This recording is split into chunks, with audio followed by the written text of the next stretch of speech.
അധ്യായം 6. ആകയാൽ നാം എന്തു പറയേണ്ടു? കൃപ പെരുകേണ്ടതിന് പാപം ചെയ്തുകൊണ്ടിരിക്കുക എന്നോ? ഒരു നാളും അരുത്. പാപസംബന്ധമായി മരിച്ചവരായ നാം ഇനി അതിൽ ജീവിക്കുന്നതെങ്ങനെ? അല്ല, യേശുക്രിസ്തുവിനോട് ചേരുവാൻ സ്നാനമേറ്റവരായ നാം എല്ലാവരും അവന്റെ മരണത്തിൽ പങ്കാളികളാകുവാൻ സ്നാനമേറ്റിരിക്കുന്നു എന്ന് നിങ്ങൾ അറിയുന്നില്ലയോ? അങ്ങനെ നാം അവന്റെ മരണത്തിൽ പങ്കാളികളായിത്തീർന്ന സ്നാനത്താൽ അവനോടുകൂടെ കുഴിച്ചിടപ്പെട്ടു. ക്രിസ്തു മരിച്ചിട്ട് പിതാവിന്റെ മഹിമയാൽ ജീവിച്ചെഴുന്നേറ്റതുപോലെ നാമും ജീവന്റെ പുതുക്കത്തിൽ നടക്കേണ്ടതിനു തന്നെ. അവന്റെ മരണത്തിന്റെ സാദൃശ്യത്തോട് നാം ഏകീഭവിച്ചവരായെങ്കിൽ പുനരുത്ഥാനത്തിന്റെ സാദൃശ്യത്തോടും ഏകീഭവിക്കും. നാം ഇനി പാപത്തിനടിമപ്പെടാതെ വണ്ണം പാപശരീരത്തിന് നീക്കം വരേണ്ടതിന് നമ്മുടെ പഴയ മനുഷ്യൻ അവനോടുകൂടെ ക്രൂശിക്കപ്പെട്ടു എന്ന് നാം അറിയുന്നു. അങ്ങനെ മരിച്ചവൻ പാപത്തിൽ നിന്ന് മോചനം പ്രാപിച്ചിരിക്കുന്നു. നാം ക്രിസ്തുവിനോടുകൂടെ മരിച്ചു എങ്കിൽ അവനോടുകൂടെ ജീവിക്കും എന്ന് വിശ്വസിക്കുന്നു. ക്രിസ്തു മരിച്ചിട്ട് ഉയർത്തെഴുന്നേറ്റിരിക്കിയാൽ ഇനി മരിക്കയില്ല, മരണത്തിന് അവന്റെ മേൽ ഇനി കർത്തൃത്വമില്ല എന്ന് നാം അറിയുന്നുവല്ലോ. അവൻ മരിച്ചത് പാപസംബന്ധമായി ഒരിക്കലായിട്ട് മരിച്ചു. അവൻ ജീവിക്കുന്നതോ ദൈവത്തിന് ജീവിക്കുന്നു. അവണ്ണം നിങ്ങളും പാപസംബന്ധമായി മരിച്ചവരെന്നും ക്രിസ്തുയേശുവിൽ ദൈവത്തിന് ജീവിക്കുന്നവരെന്നും നിങ്ങളെ തന്നെ എണ്ണുവിൻ.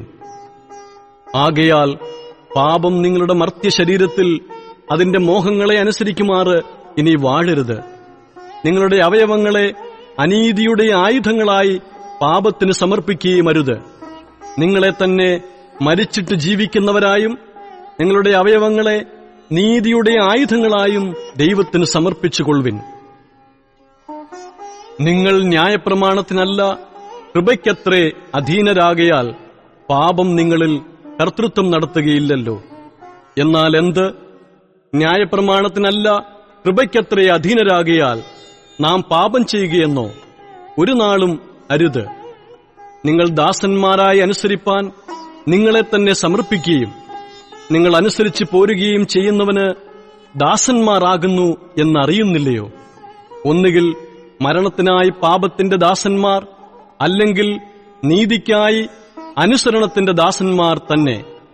എന്നാൽ നിങ്ങൾ പാപത്തിന്റെ ദാസന്മാർ ആയിരുന്നുവെങ്കിലും നിങ്ങളെ പഠിപ്പിച്ച ഉപദേശരൂപത്തെ ഹൃദയപൂർവം അനുസരിച്ച് പാപത്തിൽ നിന്ന് സ്വാതന്ത്ര്യം ലഭിച്ചു നീതിക്ക് ദാസന്മാരായി തീർന്നതുകൊണ്ട് ദൈവത്തിന് സ്തോത്രം.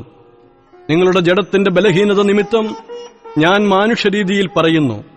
നിങ്ങളുടെ അവയവങ്ങളെ അധർമ്മത്തിനായി അശുദ്ധിക്കും അധർമ്മത്തിനും അടിമകളാക്കി സമർപ്പിച്ചതുപോലെ ഇപ്പോൾ നിങ്ങളുടെ അവയവങ്ങളെ വിശുദ്ധീകരണത്തിനായി നീതിക്ക് അടിമകളാക്കി സമർപ്പിപ്പിൻ.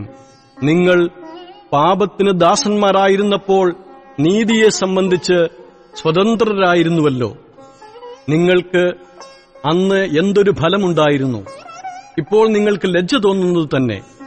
അതിന്റെ അവസാനം മരണമല്ലോ. എന്നാൽ ഇപ്പോൾ പാപത്തിൽ നിന്ന് സ്വാതന്ത്ര്യം പ്രാപിച്ച് ദൈവത്തിന് ദാസന്മാരായിരിക്കിയാൽ നിങ്ങൾക്ക് ലഭിക്കുന്ന ഫലം വിശുദ്ധീകരണവും അതിന്റെ അന്തം നിത്യജീവനുമാകുന്നു. പാപത്തിന്റെ ശമ്പളം മരണമത്രേ. ദൈവത്തിന്റെ കൃപാവരമോ നമ്മുടെ കർത്താവായ യേശുക്രിസ്തുവിൽ നിത്യജീവൻ തന്നെ.